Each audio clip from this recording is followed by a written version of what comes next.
Good evening to everyone. Welcome back to my channel BEd detailing. तो हम लोग ने बोला था कि मेरे एज पर जितने पॉसिबल हो सके मैं आप लोगों को हेल्प करूँगी सीटेट के लिए। बहुत सारे यूट्यूबर्स हैं, बहुत कुछ हैं, बट आप जिसको चाहे फॉलो कर सकते हैं, कोई प्रॉब्लम नहीं है। बट आप लोगों को पढ़ना है बस। ठीक है। आज आप लोगों के टीचर्स डे है, तो मुझे पता है आप लोग बहुत अच्छे टीचर्स भी बनोगे। You are all awesome and awesome teachers भी आप लोग बनने वाले हो। एंड आज का डे हम लोग सेलिब्रेट करते हैं किस लिए? डॉक्टर सर्वपल्ली राधाकृष्णन जी का आज बर्थडे है। उनके बर्थडे को हम लोग as a teachers day celebrate करते हैं। एंड एज ए टीचर मेरा ये 5th ईयर स्टार्ट हुआ है। And by profession I like this profession and I want to help each other. And सबको हेल्प करते हुए मैं आगे बढ़ना चाहती हूँ आप लोगों के साथ। सो और टाइम वेस्ट नहीं करेंगे, तो हमारा टाइम बिना वेस्ट करते हुए हम आगे चल रहे हैं। तो ये पेपर है 2021 का, जनवरी का, पेपर 1, सीटेट पेपर 1। हम लोग पहले ना ईवीएस से स्टार्ट करें, बिकॉज आप लोगों को थोड़ा बहुत नॉलेज है इंग्लिश का, हिंदी का, आप लोगों को नॉलेज है चाइल्ड पेडागोजी का। तो हम धीरे धीरे सारी चीज़ों को क्लियर करेंगे। पहले हम ईवीएस में सारी चीज़ों को क्लियर करते हैं। आप लोगों को अगर ज्वाइन होना हो तो आप लोग मेरे को ज्वाइन कर सकते हो। किसमें? टेलीग्राम पे एक ग्रुप बना है हमारा, जहाँ पे हम डिस्कशन करते हैं। एंड हमेशा मैं वहाँ पे आप लोगों को नोट्स दूंगी। नोट्स मतलब मैं ऑलवेज माइंड मैप्स देती हूँ या शॉर्टकट्स देती हूँ। जो चीज़ आप बुक में पढ़ने के लिए 10 पेज है, तो उसको आप 2 दिन, 4 दिन, 5 दिन लगाओगे, उसको मैं शॉर्टकट में 3 पेज या 4 पेज में दूंगी, जिसको आप पढ़ के ही उसके इन्फॉर्मेशन लेके आप एग्जाम में जा सकते हो एंड सारे पॉइंट्स को क्लियर करोगे। स्पेशली आज से ईवीएस का पेपर स्टार्ट हुआ है, तो हम लोग एटलीस्ट ट्राई करें कि 10 to 15 डेज का ईवीएस का सेशन चले सारा।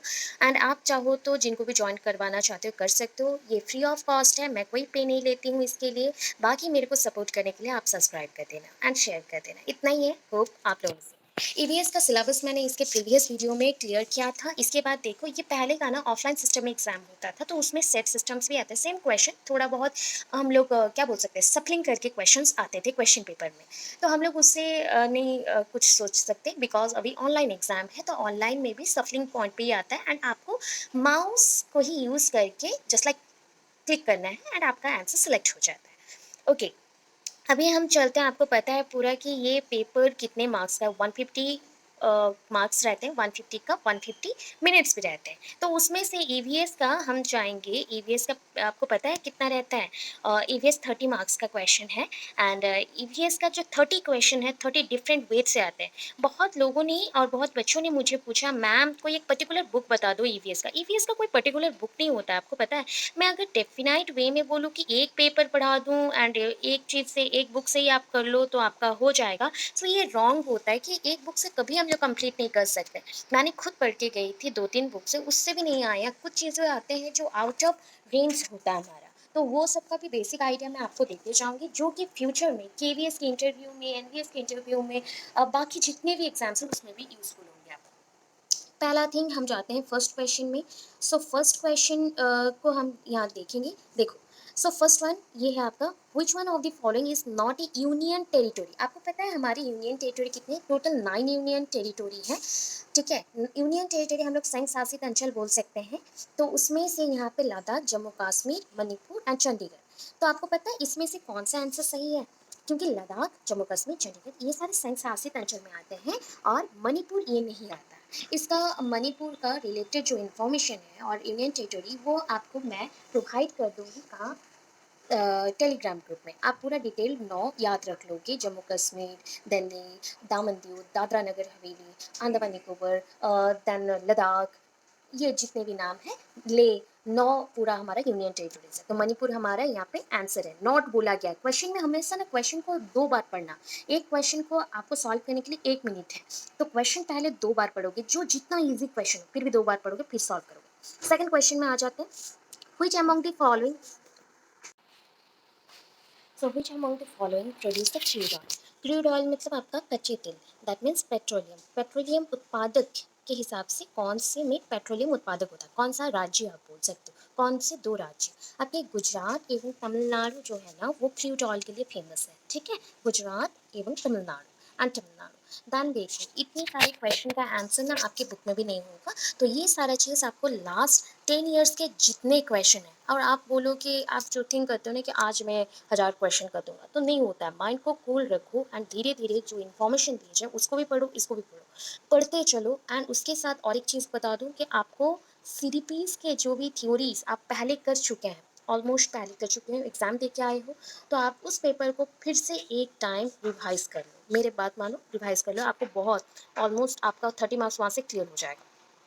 अच्छा, next question, the constitution of our India or of our country was prepared under the leadership of, किसके नेतृत्व में ये बनाया गया था? हमारा जो संविधान है वो किसके नेतृत्व में बनाया गया था? डॉक्टर भीमराव बाबा साहेब अम्बेडकर, पूरा नाम है उनका डॉक्टर भीमराव बाबा साहेब अम्बेडकर। एंड आपको कुछ कुछ इन्फॉर्मेशन देती हूँ। नेशनल कॉन्स्टिट्यूशनल डे कब बोला जाता है? नेशनल राष्ट्रीय संविधानिक दिवस ये कब होता है? 26 नवंबर सेलिब्रेट किया जाता है, ठीक है, 26 नवंबर सेलिब्रेट किया जाता है, बिकॉज 1949 में 1949 में 50 में 26 नवंबर को ये पहली बार हमने एडप्ट किया था कॉन्स्टिट्यूशन को, संविधान को। संविधान बनाने में, मैं कुछ एक्स्ट्रा क्वेश्चन का आंसर दे रही हूँ, संविधान बनाने में कितने साल लगे थे? आप लोग मुझे कमेंट बॉक्स में आंसर देना कि संविधान और दैट इज कॉन्स्टिट्यूशन, कॉन्स्टिट्यूशन को मेकिंग करने के लिए कितनी, how many years we need to make our constitution. और डॉक्टर भीमराव अंबेडकर के लीडरशिप में इंडिया के जो भी मेंबर्स थे, असेंबली था, असेंबली में कितनी टाइम लगे थे उसको बनाने में, ठीक है। मैं नेक्स्ट में आपको कमेंट में पिन करूंगी जो आंसर देगा, सबसे पहला कमेंट मैं उसको पिन करूंगी। एंड ये हो गया डॉक्टर भीमराव अंबेडकर, ठीक है। उसके बाद 26 जो जैन है, 26 जैन को 1995 को इसको एनफोर्स किया गया यूज़ करने के लिए। दैट मीन्स हम लोग कॉन्स्टिट्यूशन को मानने लगे एंड उसके हिसाब से चलने लगे। देन नंबर 64 में आ जाते हैं, consider the following function for the plants. हम लोग मतलब पौधों के हिसाब से उसके कौन से काम होते हैं? To give support to the plants, obvious ये भी करता है। टू प्रोवाइड ह्यूमस, ह्यूमस प्रदान करता है? नहीं, ह्यूमस ये प्रदान नहीं करता है। टू स्टोर फूड, खाद्य या भोजन संचित करता है, इसलिए उसको भंडारण बोला जाता है। To absorb water and minerals, ये वाटर एंड मिनरल्स को, जो आपके खनिज पदार्थ होते हैं, पानी को रखता है, ठीक है, शोषित करता है। तो ये तीनों सही हैं किसके? प्लांट के कार्यकाल के हिसाब से और कार्य करने के हिसाब से। हम कार्यकाल में जो भी करते हैं, दैट मीन्स एक प्लांट अपने जीवन काल में, कार्यकाल में जो जो चीज़ करता है उसके हिसाब से। तो यहाँ पे 3 चीज़ है, कौन से मैंने बोला? A C D, देखो ऑप्शन नंबर 4, तो option number 4 is the correct answer, ठीक है। नेक्स्ट चलते हैं।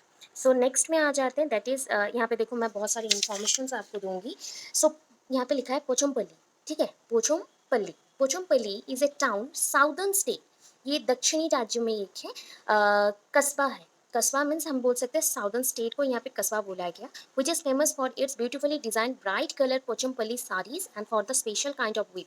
मतलब इसका जो बुनाई होता है बहुत अच्छा होता है, और बहुत जो कलर है खिले खिले से होते हैं वो साड़ी के लिए। अभी ये साड़ी के लिए फेमस है, तो पोचमपल्ली साड़ी कहाँ मिलता है पता है? तेलंगाना में, तेलंगाना में, ठीक है। पोचमपल्ली साड़ी तेलंगाना, तेलंगाना में एक शहर है जिसका नाम है पोचमपल्ली, वहाँ से पहला स्टार्ट हुआ था पोचमपल्ली साड़ी। एंड ये बहुत ही ब्राइट कलर के साड़ी होते हैं पोचमपल्ली साड़ी, तो वो फेमस है। अभी इसके बाद मैं और कुछ भी इन्फॉर्मेशन देती हूँ जो फ्यूचर में आपको हेल्प करे। कर्नाटक, कर्नाटक क्यों फेमस है? कर्नाटक एक साड़ी है वहाँ पे, इलकाल, इलकाल, बहुत टाइप के साड़ी होते हैं, या फिर आप अगर नहीं याद रख सके इलकाल साड़ी, तो आप याद रखना सिल्क साड़ी, सिल्क साड़ी, ठीक है। सिल्क साड़ी के लिए कर्नाटक फेमस है। आपको पता है, आप लोग जो कांजीपुरम, कांजीपुरम बोलो या कांजीवरम बोलो बोलते हो, वो कहाँ पे फेमस है? तमिलनाडु का साड़ी है। अगर हम केरला में जाते हैं तो बहुत अच्छा से एक साड़ी का नाम आता है कसावू, कसावू, ठीक है, कसावू। कसावू साड़ी केरला का है, केरला का, याद रहा, क्योंकि ऐसे हैं कि क्वेश्चन रिपीट होते हैं थोड़े से चेंजेस के साथ। फिर नेक्स्ट क्वेश्चन आ जाता है, select from the following A group of eatable each member of which is rich in iron. मतलब ऐसे वेजिटेबल्स हैं, सब्जियां हैं जिसमें प्रचुर मात्रा में क्या है? लौह तत्व है, आयरन कंटेन करता है। सो देखो, जागरी में ऑलवेज आयरन रहते हैं, आंवला में एंड स्पिनच में, ठीक है। स्पिनच मीन्स होता है पालक, आंवला, ये तीनों में ही आपका क्या रहता है? आपको पता है? आयरन रहता है बहुत ज़्यादा। अभी टोमेटो जो होता है इसमें विटामिन सी एंड फॉस्फेट बहुत ज़्यादा रहता है, फॉस्फेट हल्का फुल्का, पोटाशियम बहुत बहुत ज़्यादा रहता है, पोटाशियम है। अगर मैं बोलूँ कैबेज का, तो कैबेज में बहुत कुछ है, हमारा विटामिन ए है, विटामिन के है, क्या क्या है आप लोग कॉपी में लिख के रखेंगे, ठीक है। Vitamin A, K, C, than phosphate group and different type of potassiums minerals etcetera रहते हैं। एंड ये लो कोलेस्ट्रॉल वाले हैं, इसलिए कैबेज को कच्चा भी खाया जाता है सैलड बना के। ठीक है, याद रखो, इतना छोटा छोटा चीज़ है, आपको लग रहा होगा क्या बोरिंग सा सब्जेक्ट है, बट यही सब आपको फ्यूचर में बहुत ज़्यादा काम आएंगे।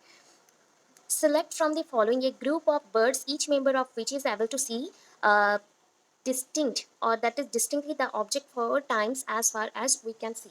हम लोग जितने तीव्रता से या फिर बोल सकते हैं हम कोई भी एक चीज़ को अच्छे से देख सकते हैं, स्पष्टीकरण के साथ देख सकते हैं। कौन से ऐसे जात के पक्षियाँ हैं एंड जो पक्षी हैं और पशु हैं जो बहुत 4 गुना ज़्यादा, हमसे 4 गुना ज़्यादा अच्छे से कोई भी वस्तु को देख सकते हैं। तो उसमें से आपको पता है ये जो देखो, अब मैं लास्ट में ही आ जाती हूँ डायरेक्ट। देखो, ईगल है, काइट है, भलचर, बाज, चील, गिद्ध, ये जो पक्षी हैं बहुत अच्छे से देख पाते हैं। ये सारे यहाँ पे पशुओं के नाम नहीं है, पक्षियों के नाम है। कुछ कुछ जगह में पशुओं के बारे में बोला जाता है। आप ढूंढना कौन से पशु हमारे हिसाब से वो ज़्यादा तेज देखता है, मुझे बताइएगा जरूर। ठीक है, फिर नेक्स्ट क्वेश्चन है, in which one of the following state most villages construct their wooden houses 3 to 3.5 metre above the ground strong bamboo pillars with the sloping roof. मैं ये बोलना चाहती हूँ कौन से स्टेट में, इनमें से जो 4 स्टेट हैं उनमें से पूछा गया है कौन से स्टेट में ग्रामीण लोग जो होते हैं वहाँ पे अपना घर, अपना जो मकान है उसको मजबूत रखने के लिए उसके जो तल भाग है उसमें 3 से 3.5 मीटर का ऊंचाई का बम्बू का और मैं बोल सकती हूँ बांस, मजबूत बांस का खंबे देते हैं। तो राजस्थान में खंबे देके कोई फायदा नहीं है, वहाँ पे मरुभूमि है, that is the desert places, and वहाँ पे तूफान होने से घुस जाएंगे। तो वो ये नहीं है, लद्दाख भी नहीं है, असम भी नहीं होगा, कि होगा, राइट, असम ही होगा। उड़ीसा में ऐसे देखने को नहीं मिलता है, ये असम है आंसर। ठीक है, अभी चलो नेक्स्ट में चलते हैं हम लोग। सो नेक्स्ट क्वेश्चन है हमारा, with respect to the location of Delhi on the map India, the direction of the location Gandhinagar, Gandhinagar किसका कैपिटल है, कैपिटल ऑफ गुजरात। ठीक है, कैपिटल ऑफ गुजरात। ठीक है, and Patna, Patna capital of Bihar है। Respective are dash. तो आपको क्या करना है, आपको पता है इंडिया का मैप ना शॉर्टकट वे में बना लेना। ठीक है, यहाँ से ऐसे करके आप कर लेना। गुजरात यहाँ पे रहता है जो दांत जैसे होते हैं, आपको पता है यहाँ पे पश्चिम बंग होगा, यहाँ पे उड़ीसा होगा, वो उड़ीसा के पास है आपका बिहार जो है। ठीक है, आपको अभी देखना है, यहाँ पे पूछा गया कि गुजरात का कैपिटल, ठीक है, और पटना, पटना मीन्स बिहार आपका हो गया। तो आपको पूछा गया, ये हो गया आपका दिल्ली, दिल्ली किधर है, तो ये आपका कौन सा है, नॉर्थ है, नॉर्थ हो गया, तो ये साउथ है। ठीक है, और ये नॉर्थ है, ये साउथ है, तो ये आपका कौन सा आएगा, ये ईस्ट है, तो ये वेस्ट है। ठीक है, ईस्ट है, वेस्ट है। अभी देखो उसके अकॉर्डिंग मैं बोलना चाहती हूँ कि इसका उत्तर क्या होगा। तो आपको याद रखना है साउथ वेस्ट, साउथ वेस्ट में आपका साउथ वेस्ट, आपका गुजरात यहाँ है, तो साउथ वेस्ट में आपका गांधीनगर आता है। ठीक है, साउथ ईस्ट देखो, साउथ ईस्ट आपको पता है यहाँ पे आपका क्या होगा, बिहार होगा। तो इसके हिसाब से आपको आंसर कहाँ होगा ना, south west and south east. ठीक है, ये सारा चीज़ है, पहले तो आपको मैप सीखना पड़ेगा बहुत अच्छे से। नेक्स्ट क्वेश्चन है, which one of the following did experiment with a P plant. आपको पता है मटर, मटर के जो पौधे होते हैं उसके साथ किसने बहुत ज़्यादा ही प्रयोग किया था उसके लक्षण को देखने के लिए, उसके जोड़ियों को देखने के लिए। जैसे कि ना जोड़ियाँ मतलब कैरेक्टरिस्टिक्स यहाँ पे रखे गए हैं, चिकने या खुरदुरे, लंबे या बौने, इस हिसाब से। तो यहाँ पे ऑप्शन है नंबर 2, ग्रिगोर जोहन मेंडल। तो ग्रिगोर जोहन मेंडल ने ये किया था, ये बायोलॉजी का एक क्वेश्चन है।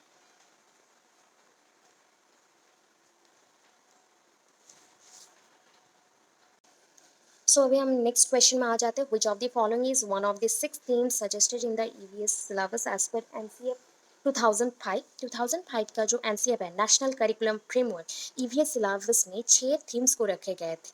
सो आप लोगों को मैं ये बता दूं, इसमें से आप लोगों को मैंने जब सिलेबस पढ़ाया उसमें मेंशन कुछ था। सो यहाँ पे आपको मैंने सिलेबस बताया था, वहाँ पे टॉपिक्स बताया था। टॉपिक में बताओ कौन सा टॉपिक आपके मेंशन थे। तो देखो ये ऑप्शन दिख रहा है, things we make and do, चीज़ें जो हम बनाते हैं और करते हैं। तो ये है ऑप्शन 3 आंसर।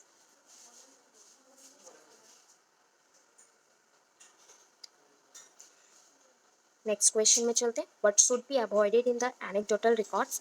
एनेक्डोटल एक टाइप का रिकॉर्ड्स है जहाँ पे मेंशन होता है जैसे कि बच्चों का कैसा कौन से स्ट्रेंथन है कमजोरी है उसको जानने के लिए ये एक प्रकार का वर्गीकरण है जहाँ पे हम बच्चों के जो भी गुण हैं दोष हैं उसको जान पाते हैं, उसकी रुचियाँ इंटरेस्ट किसमें है, उसका रिलेशनशिप किसके साथ कैसा है उसको जान पाते हैं। तो उस हिसाब से यहाँ पे ऑप्शन देखिएगा, आपको ऐसे 4 ऑप्शन मिल जाएंगे। जैसे कि पहला है identifying the mainly problematic situation, making statement of judgement, identifying the strength and weaknesses and identifying the child's areas and interest and relations. तो आपके उत्तर के हिसाब से आपका कौन सा उत्तर सही हो जाएगा, बताओ कौन सा उत्तर सही हो जाएगा।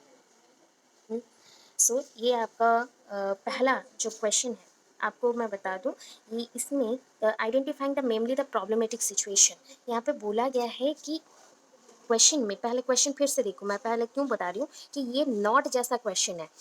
What should be avoided, avoided word use किया गया, किस चीज़ को हम अवॉइड करते हैं एनेक्डोटल रिकॉर्ड्स में। तो हम लोग सी एंड डी उसमें करते हैं, तो हम लोग का उत्तर है ए एंड बी नहीं करते। उस हिसाब से option 1 is the correct answer. अच्छे से पहले देखो क्वेश्चन को, उसके बाद जाओ।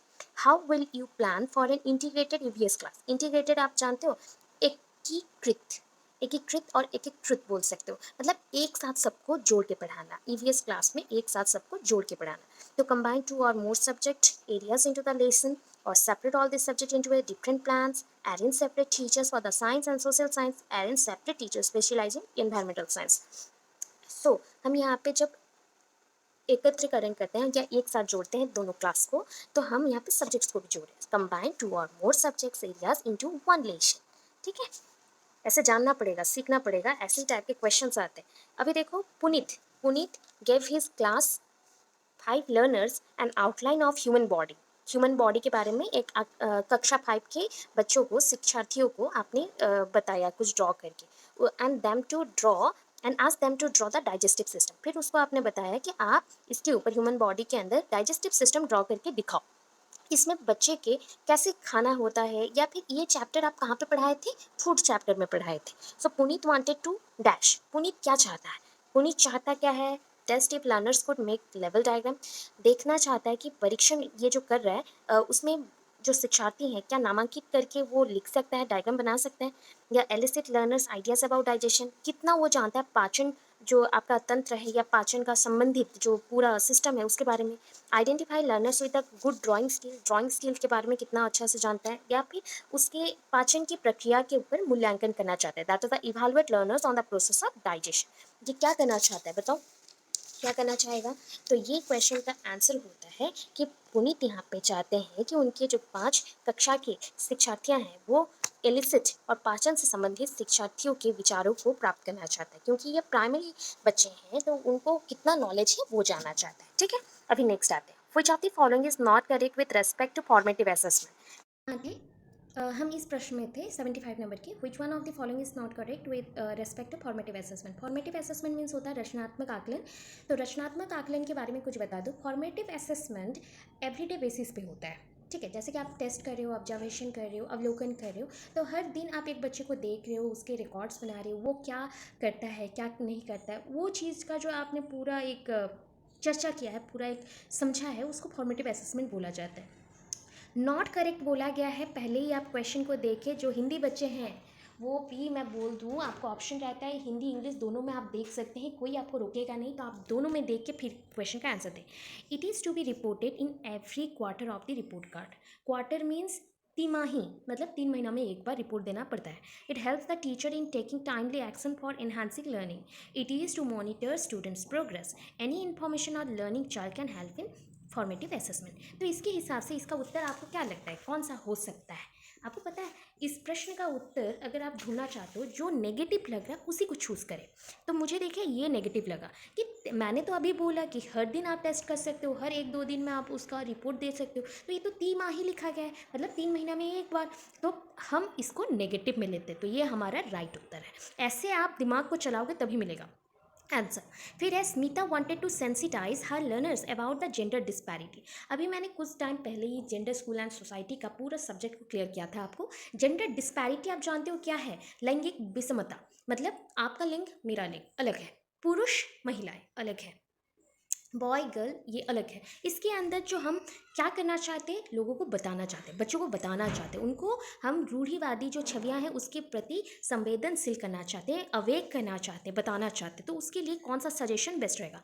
Present students with the stereotypical model. मैं सिर्फ टिक कर रही हूँ, क्लियर नहीं कर रही हूँ, ठीक है। So flash card of different kinds of work. हम डिफरेंट, एक फ्लैश कार्ड दिखाएं जिसमें माँ घर का काम करी, एक फ्लैश कार्ड दिखाएं जो पापा ऑफिस का काम कर रहा है, और एक फ्लैश कार्ड दिखाएं जहाँ गर्ल्स चाइल्ड को घर पे रखा जा रहा है और बॉयज़ को स्कूल भेजा जा रहा है। तो ये सारा फ्लैश कार्ड दिखा के समझाना कि अंतर क्या है। Ask only boys to sweep the classroom daily. सिर्फ लड़कों को बोलना डेली कि तुम क्लासरूम को झाड़ू मारो। Invite a student's mother to class who is an auto driver.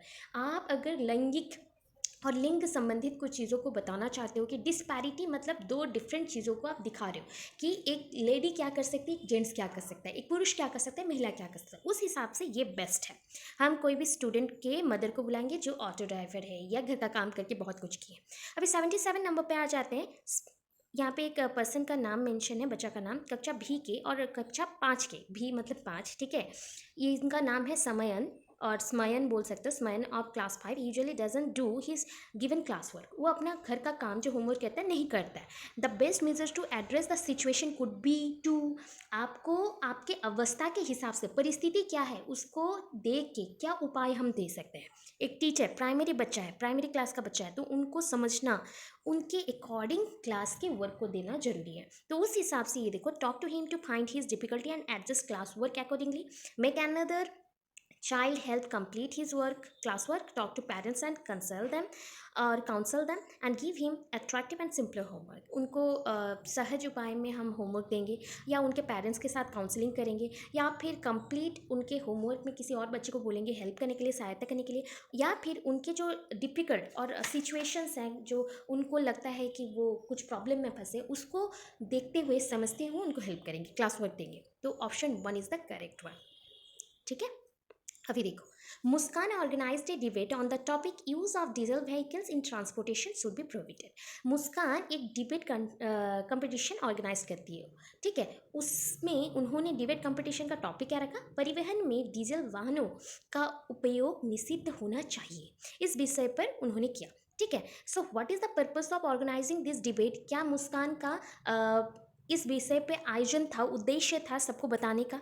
C wants to sensitise the students on the need to ban the diesel vehicle completely in transportation, ठीक है। या फिर it would help in knowing students views and correcting them. कैसे हम बच्चों के views को जाने, क्या है उसका मतलब वो उसका विचार क्या है, एंड उसको कैसे सॉल्व करें या करेक्ट करें। She wants to sensitise the students on advantage of using modern vehicle. उन्होंने ये विचार रखने को ट्राई किया कि मॉडर्न व्हीकल यूज़ करने का उद्देश्य क्या होना चाहिए। It help students in appreciating multiple perspective on this issue. मतलब ये एक बड़ा इशू है कि डीजल वाहनों को हम यूज़ करें एंड बहुत ही ज़्यादा यूज़ करें, तो उससे पोल्यूशन बढ़ रहा है, तो ये कभी भी अच्छा चीज़ नहीं हो सकता। तो उसी विषय पर सबके दृष्टिकोण को हम खींच रहे हैं, तो ये होता है हमारा उत्तर। सब क्लियर है यहाँ तक? नेक्स्ट चलते हैं 79 पे आगे। Mapping skills in EVS help develop. अगर आप लोग मैपिंग स्किल को यूज़ करते हैं, मैपिंग स्किल क्या है, हम जैसे बोलते हैं माइंड मैप, सारी चीज़ों को, विषय वस्तु को पूरे अच्छे से पढ़ने के बाद शॉर्टकट छोटे छोटे पिक्चर्स या छोटे छोटे वर्ड्स को लेके अरेंज करके बताओ, तब इसको बोला जाता है मैपिंग स्किल। ईवीएस में इसको क्यों हम मानचित्रण का कौशल को क्यों बढ़ाना चाहिए ईवीएस में? The skill of drawing landscape, the skill of predicting and calculating, recording skills or understanding the relative position of places. हम क्यों मानचित्र देखते हैं? क्योंकि हम मानचित्र में जो डिस्टेंस है एक जगह से दूसरे जगह का, उसे देख सकते हैं। हम एक साथ जान सकते हैं कितने नदियाँ हैं, कितने महासागर है, कितने सागर है, कितने संघ शासित है, कितने स्टेट्स ऐसे नॉर्मल है। तो उस हिसाब से हमारा number 4 is the correct answer, ठीक है। ये माइंड मैप, जब मानचित्र बोला जाए तब ये अलग होता है, मैपिंग स्किल उसके लिए आते हैं। अगर माइंड मैप वर्ड यूज होता है तो हम विषय कौशल के जिस्ट जानने के लिए करते हैं, ठीक है। अभी क्वेश्चन नंबर 80 पे आ जाते हैं। That is the integrated nature of EVS helps to. Integrated means होता है एकीकृत, और बोल सकते हैं एकत्रीकरण, ठीक है। एक चीज़ को दूसरे चीज़ से जोड़ के एक साथ बनाना, वैसा टाइप। तो इससे क्या होगा, reduce the curriculum load and introduce specific topic. हम करिकुलम जो हमारा पाठ्य चर्चा है उसका जो भार है उसको कम कर रहे हैं और नए नए विषय को हम वहाँ पे पेश कर रहे हैं। और reduce the curriculum load and help children to learn meaningfully. Curriculum का लोड कम करें और बच्चों को सार्थकता पूर्वक और मीनिंगफुल वे से पढ़ा सकते हैं। Follow child centred approach and introduce larger number of concept. क्या ये होगा? चाइल्ड सेंटर मतलब हमारे बच्चों के विषय को, मतलब बच्चों के केंद्रित करते हुए, शिक्षार्थी केंद्रित करते हुए उनको पढ़ाना और लार्जर नंबर ऑफ कंसेप्ट्स को, बहुत सारे कंसेप्ट को अधिक संख्या में बताना। या फिर नंबर 4 होगा जो learn from the information and description provided. जो इन्फॉर्मेशन और डिस्क्रिप्शन दिए गए हैं वहाँ से पढ़ना। तो कौन सा उत्तर सही होगा आपके हिसाब से बताइए? तो ये उत्तर है ऑलवेज जब एकत्रीकरण होता है हमारा लोड कम होता है। ठीक है, रिड्यूस द पाठ्य चर्चा मतलब करिकुलम और पाठ्य चर्चा का जो लोड है, जो भार है, उसको कम करना और बच्चों को ऑलवेज मीनिंगफुली समझाना, मतलब वो जैसे पूरे अच्छे से समझे। ठीक है, अभी देखो number 81, which of the following is not a broad indicator of the EVS assessment. EVS assessment का कौन सा हम व्यापक संकेतक नहीं है बोल सकते हैं? नहीं है बोला गया है। Cooperation, concern for justice, concern for equality, concept mapping. Concept mapping means अवधारणा मानचित्रण, कंसर्न फॉर इक्वालिटी समानता के प्रति सरोकार, कंसर्न फॉर जस्टिस न्याय के प्रति सरोकार और कोऑपरेशन सहयोग। तो आपको मैं बोल दूं ईवीएस के लिए, असेसमेंट के लिए कौन सा सही नहीं है? ये कंसेप्ट मैपिंग, दैट इज अवधारणा मानचित्रण। ठीक है, कोऑपरेशन भी चाहिए, जस्टिस भी चाहिए, इक्वालिटी भी चाहिए। There is a paragraph, 82 number पे आ जाइए, कितने बड़े क्वेश्चंस होते हैं देखिए। There is a paragraph in class 5 EVS text book based on the Al-Biruni. Al-Biruni के बारे में जानते हैं? Al-Biruni's observation of construction of ponds in India. उनके ऑब्जर्वेशन के बारे में बताया गया कि पॉन्ड्स में उन्होंने कितना क्या कंस्ट्रक्शन किया है एंड इंडिया के अंदर some 1000 years ago. What would be the purpose of including this paragraph? क्यों ये पैराग्राफ का को जोड़ा गया है, या फिर इसका उद्देश्य क्या है, इस अनुच्छेद का उद्देश्य क्या है? पहला ऑप्शन है it helps learner to identify the source of history. मतलब हिस्ट्री के बारे में हम जान पाएंगे, इसलिए लर्नर्स और शिक्षार्थियों को हम बता पाएंगे। हिस्ट्री मतलब इतिहास। It helps learners to improve their recording of observation. अवलोकन का जो भी पद्धति है उसको बढ़ावा देना शिक्षार्थियों में। It helps learners to appreciate technology present in India some 1000 years ago।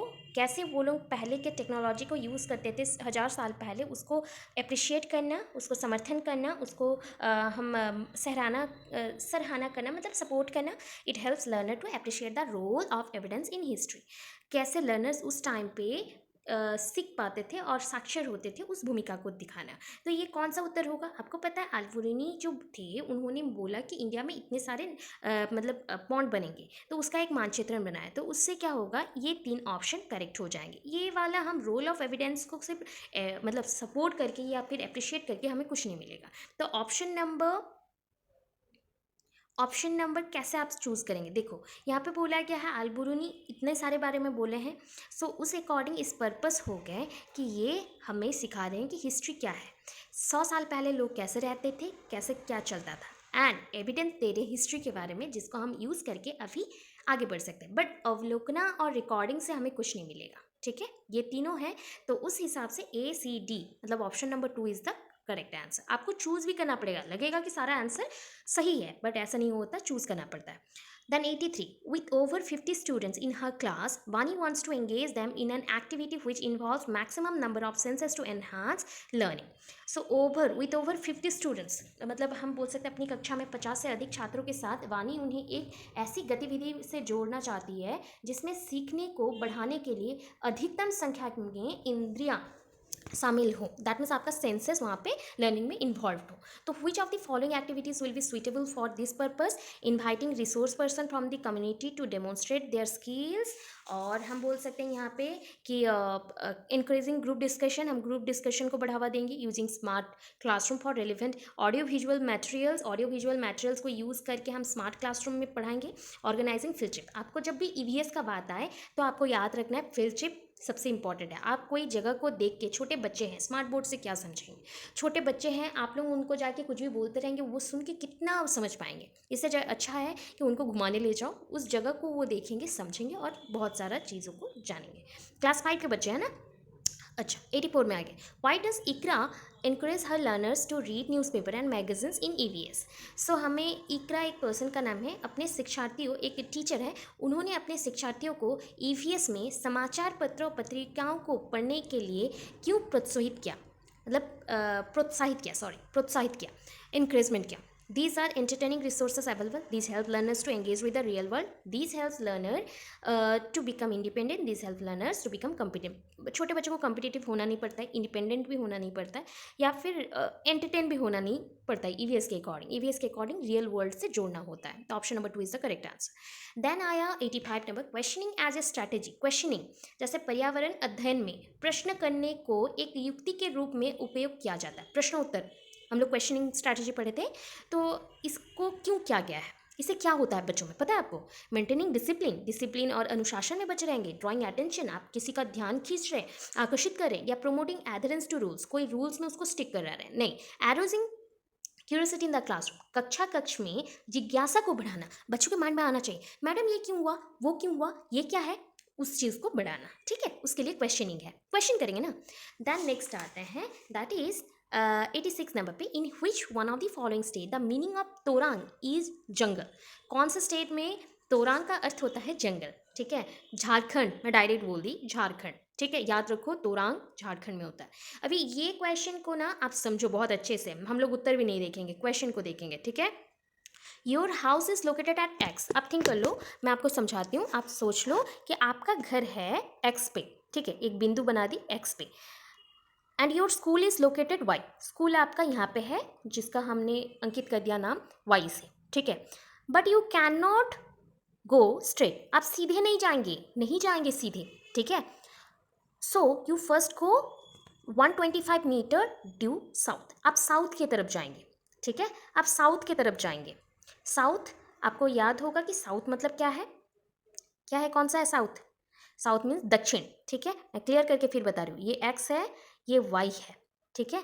हमने एक डायग्राम करके यहाँ पे दिखाना है, ठीक है। ये नॉर्थ है, नॉर्थ का ऑपोजिट है साउथ, ये ईस्ट, ये वेस्ट, ठीक है। अभी उस अकॉर्डिंग आप जान लो कि हमें ऐसे नहीं जाना है डायरेक्ट, तो हमें पहले 125 मीटर साउथ जाना है, पहले 125 मीटर हम साउथ में मूव किए, ठीक है। वहाँ से हम क्या करेंगे, 100 मीटर हम पहले जाएंगे, वहाँ से पहले साउथ में आ गए, फिर साउथ से हम 100 मीटर ईस्ट की तरफ जाएंगे, ये ईस्ट की तरफ आ गई मैं 100 मीटर, ठीक है। फिर हम जाएंगे नॉर्थ की तरफ, तो साउथ आए थे नीचे की तरफ आए ऐसे, नॉर्थ मतलब ऊपर की तरफ जाएंगे, फिर 125 मीटर, तो हम, और यहाँ पे मैं कहाँ पर पहुँच गई, वाई तक पहुँच गई, मैं स्कूल तक पहुँच गई, तो स्कूल से जब वापस आ रहे हैं एक्स फिर से आना है, तो कितना मीटर रहेगा, 100 मीटर, ठीक है। तो ये कौन सा दिख है, ये अगर आपका साउथ हो गया, ये अगर आपका नॉर्थ हो गया, ये आपका ईस्ट है, तो आप बताओ आपका उत्तर क्या आएगा, इधर जा रहे हो आप, इधर जा रहे हो, तो ये वेस्ट है, देखो वेस्ट हो गया, तो 100 मीटर वेस्ट जाना है आपको, 100 मीटर वेस्ट, ठीक है, 100 मीटर ड्यू वेस्ट, वेस्ट की तरफ से 100 मीटर जाना है आपको, ठीक, पश्चिम की तरफ, ठीक है, पूर्व पश्चिम। अभी 88 नंबर पे आ जाते हैं, ये boy boarded A train on 4 जून, आपको याद करवा दूँ मैं थोड़ा सा, ठीक है। घड़ी में जब आप समय देखते हो, ठीक है, समय जब देखते हो तो आपको याद रखना है, जो सुबह के समय होते हैं, मतलब रात के 12 से सुबह का 12 का जो वक्त होता है, इसमें आप 1 2 3 4 गिनते हो, 1 2 3 4 ऐसे गिनते हो। जब दोपहर का 12 हो जाता है, यहाँ से आप काउंट करते हो, 12 के बाद एक को आप 13 लिखते हो, 2 को आप 14 लिखते हो, 3 को आप 15 लिखते हो, ठीक है। आप अपने मोबाइल फ़ोन में भी ये सेटिंग्स देख सकते हैं, याद रखो, ठीक है। तो आप देखो यहाँ पे कितना बजा है, पहले 22.30 मेंशन है, 22 मतलब आपका 22:30 हो गया ना, 22:30, तो 22:30 हुआ है, आपको याद रखना है कि 22 मतलब तो ये कितना हो जाएगा, ठीक है, कितना हो जाएगा, ये 22 मतलब आपका हो गया रात का 10:30, 10:30, ठीक है, 10:30 है, 22 बज गया ना, 10:30 है, ठीक है, 22:30 मतलब ये हो गया आपका 10:30, याद कर लो, ठीक है, रात का। अभी बोला गया 4 जून 2020, 4 जून 2020 में बच्चा, एक बॉय, नागरकोइल, एक जगह है नागरकोइल, नागरकोइल से उसको मडगांव जाना है, ठीक है। सो 4 जून को निकला, 10:30 बजे उसके ट्रेन छूटे, ठीक है। वो कब पहुंचेगा मडगांव में? मडगांव में वो 4:30 बजे पहुंचेगा, दिन के 4:30 बजे पहुंचेगा 6 जून में। सो आपको याद रखना है 5 जून बीच में रहा। 5 जून का जो समय है वो 24 घंटा है। ठीक है, हम क्लियर करेंगे। 5 जून पूरा टाइम है हमारे पास 24 घंटा। ठीक है।